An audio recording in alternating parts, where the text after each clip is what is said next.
ফরহাদ, যশোরের সর্বনিম্ন তাপমাত্রা কত নেমেছিল, আজ কত আছে? শীতের প্রভাবে জনজীবনে কেমন কি পড়েছে? আজ যশোরের সর্বনিম্ন তাপমাত্রা 11.6 ডিগ্রি সেলসিয়াস বিরাজ করছে। আমি কিছুক্ষণ আগে যশোরের যে আবহাওয়া অফিস বিমান বন্দরের ভিতরে সেই আবহাওয়া অফিসে কথা বলেছি। তারা যেটা জানিয়েছেন যে গতকালকে থেকে কিন্তু আজকে আবহাওয়াটা,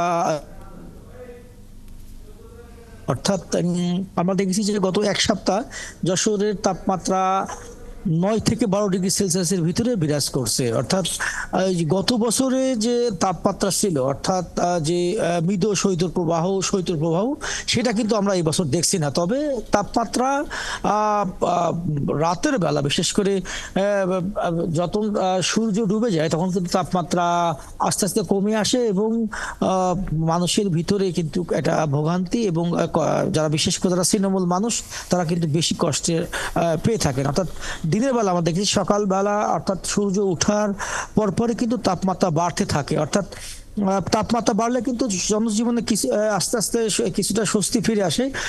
এবং আমরা গতকালকে যেমন দেখেছি যে আবহাওয়া অফিসে কথা বলেছি যে গতকালকে তারা জানিয়েছে যে যশোরের সর্বোচ্চ তাপমাত্রা ছিল কিন্তু 26.6 ডিগ্রি সেলসিয়াস এবং তার আগের দিনও আমরা দেখেছি যে তাপমাত্রা ছিল সর্বোচ্চ 27 ডিগ্রি সেলসিয়াস।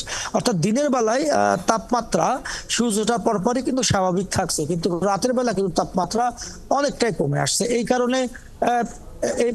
কারণে কিন্তু আমরা দেখেছি যে হসপিটালগুলোতে আমরা খোঁজ নিয়েছি, সেখানে দেখেছি যে শীতজনিত যে রোগীর সংখ্যা, বিশেষ করে বাচ্চা এবং বৃদ্ধ বয়স যারা আছেন তারা কিন্তু অসুস্থ হচ্ছেন এবং যারা চিকিৎসক আছেন তারা কিন্তু এই যে শীত থেকে রক্ষা পাওয়ার জন্য নানা ধরনের তারা পরামর্শ দিচ্ছেন। এর পাশাপাশি আপনি জানেন যে এখন বড় সমান বীজতলা হয়েছে। কুয়াশার কারণে কিন্তু বীজতলাটা কিছুটা ক্ষতিগ্রস্ত আছে এবং কৃষি বিভাগের পক্ষ থেকেও কিন্তু নানা ধরনের পরামর্শ দিয়ে আছে। তিশা, ফরহাদ, সঙ্গেই থাকবেন আপনি। দর্শক, যশোর থেকে তীব্র শীতে জনজীবনের প্রভাব সম্পর্কে জানছিলাম সহকর্মী এস এম ফরহাদের কাছ থেকে।